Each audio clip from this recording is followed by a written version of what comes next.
আমরা আমাদের first Python programme লিখব এবং এক্সিকিউট করব। আপনি যদি আমার চ্যানেলটিতে নতুন হয়ে থাকেন, সাবস্ক্রাইব বাটনটাতে চাপ দিয়ে সাবস্ক্রিপশন করে নেবেন।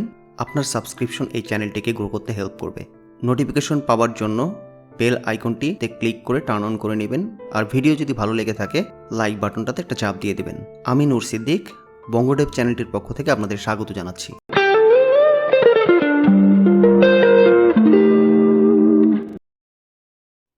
আমাদের কম্পিউটারে ভিএস কোড অ্যাপ্লিকেশনটি ওপেন করব আমরা। ওপেন করার পর এই যে বামে উপরের দিকে যে দেখা যাচ্ছে এক্সপ্লোরার, এখানে ক্লিক করব। করার পর হচ্ছে ওপেন নিউ ফোল্ডার, একটা ফোল্ডার ক্রিয়েট করব আমরা শুরুতে।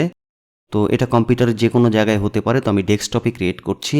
তারপর এখানে যে নিউ ফোল্ডার যে বাটনটা আছে, এর অর্থ হচ্ছে ক্রিয়েট নিউ ফোল্ডার। আমি একটা নতুন ফোল্ডার ক্রিয়েট করব, এটার নাম দিচ্ছি হচ্ছে পাইথন টিউটোরিয়াল। ওকে, তারপর হচ্ছে ক্রিয়েট করার পর আমরা ওপেন করব। ওপেন করলেই আমরা ভিএস কোডে দেখতে পাচ্ছি এই ফোল্ডারের মধ্যে আমরা ঢুকে গেছি এখন, Python tutorial, right?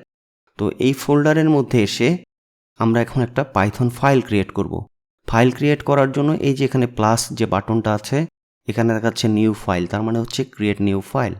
Create new ফাইলে এসে পাইথন ফাইলটা আমরা ক্রিয়েট করব। তো পাইথন ফাইল ক্রিয়েট করার জন্য ফাইলের নাম যে কোনো কিছুই হতে পারে, আপনার নাম হতে পারে, যে কোনো কিছুই হতে পারে, অ্যাপ হতে পারে, তারপর হচ্ছে মেইন হতে পারে। আমি এখানে দিচ্ছি main.py।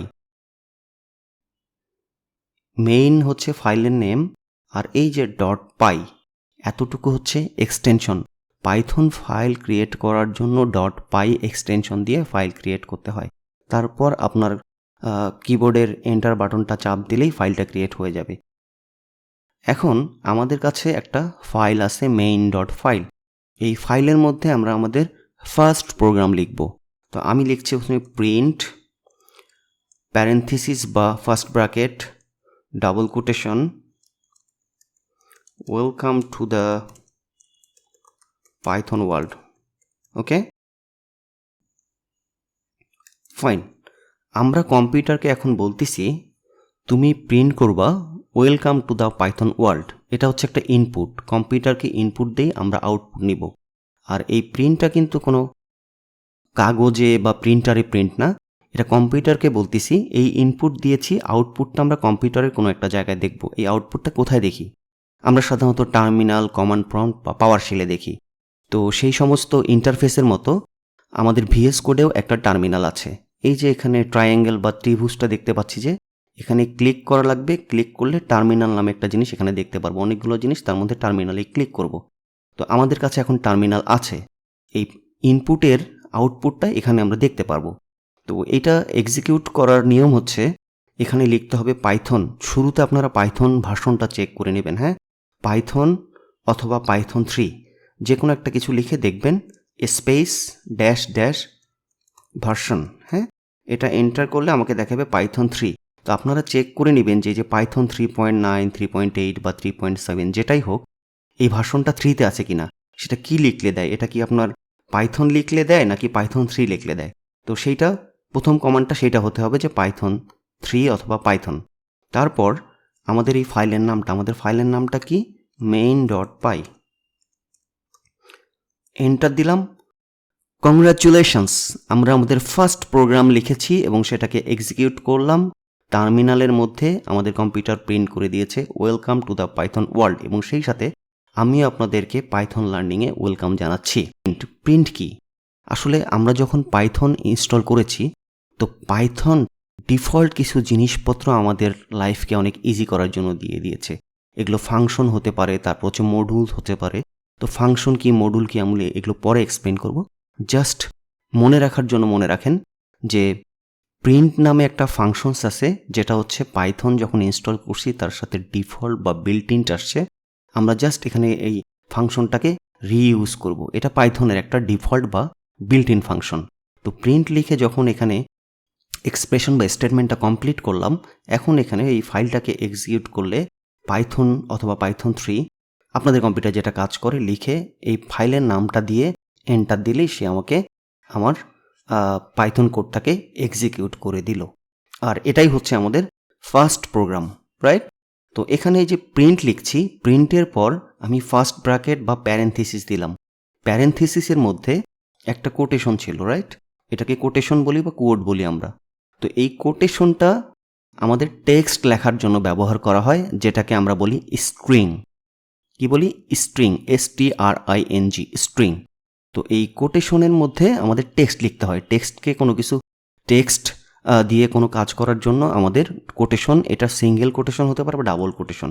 যেমন হচ্ছে আমি যদি এরকম করি, এটাকে সিঙ্গেল কোটেশনে দিয়ে দিই, তাহলে এটাও কাজ করবে। হ্যাঁ, সিঙ্গেল কোটেশন দিলাম, দিয়ে সেভ করতে হবে।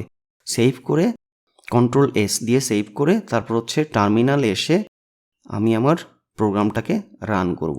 হ্যাঁ, তাহলে সে কাজ করছে। তাহলে আমরা কি দেখলাম?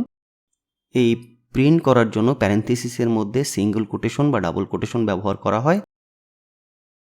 এটা হচ্ছে আমরা সিঙ্গেল কোটেশন বা ডাবল কোটেশন আমরা টেক্সট নিয়ে কাজ করার জন্য বা স্ট্রিং নিয়ে কাজ করার জন্য ব্যবহার করি।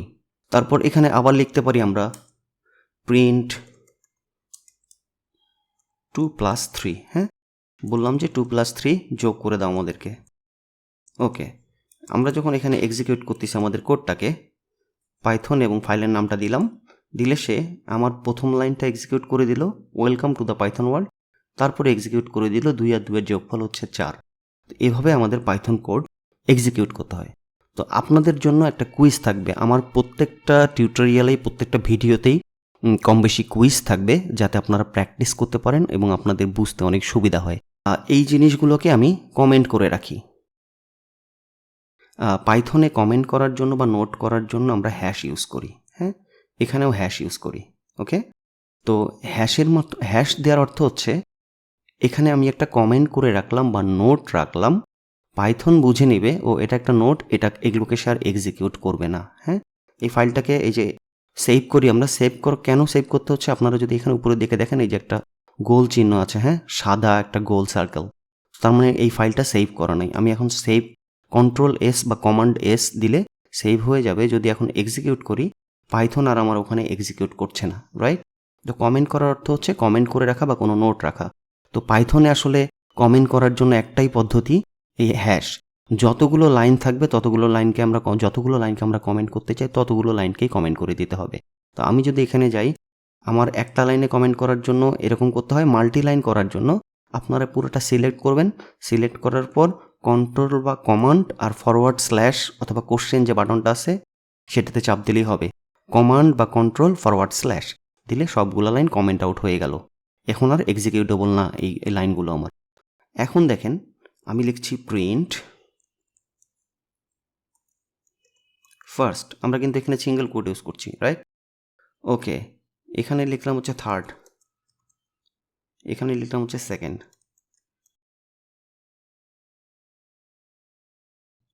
5 সেকেন্ড বা 10 সেকেন্ড ভিডিওটা পজ করে দিয়ে দেখেন আপনাদের কাছে কি মনে হয় পাইথন কি এক্সিকিউট করবে, এখান থেকে এক্সপেক্টেড কি? তো নর্মালি আমাদের আশা হচ্ছে ফার্স্ট, সেকেন্ড, থার্ড, তাই না? আপনাদের কাছে কি মনে হয়, আপনারা কি মনে করছেন যে পাইথন এটাকে কিভাবে এক্সিকিউট করবে? ফার্স্ট, থার্ড, সেকেন্ড, নাকি ফার্স্ট, সেকেন্ড, থার্ড, মানে একটা সিকোয়েন্স মেনটেন করে করবে? তো আপনারা আগে চিন্তা করেন, চিন্তা করার পর কোডটাকে এক্সিকিউট করেন। আমরা এখন এটাকে এক্সিকিউট করে দেখি কি হয়। ফার্স্ট, থার্ড, সেকেন্ড, দেখেন এখানে ফার্স্ট, থার্ড, সেকেন্ড। পাইথন কিন্তু নিজে থেকে এই কাজটা করে নাই, ফার্স্ট, সেকেন্ড, থার্ড এরকম কিছু করে নাই।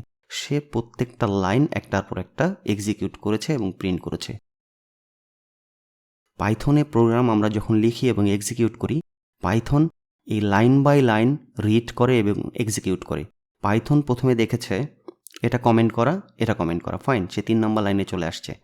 3 নম্বর লাইনে এসে দেখছে প্রিন্ট করতে বলছি, এটাকে রিড করেছে এবং এক্সিকিউট করেছে। তারপর 4 নম্বর লাইনকে সে রিড করেছে এবং এক্সিকিউট করেছে। তারপর সে 5 নম্বর লাইনকে এক্সিকিউট করেছে। সো এটা খুবই একটা জানার বিষয়, আমাদের খুব ইম্পর্টেন্ট বিষয়, যে Python line by line read করে এবং এক্সিকিউট করে।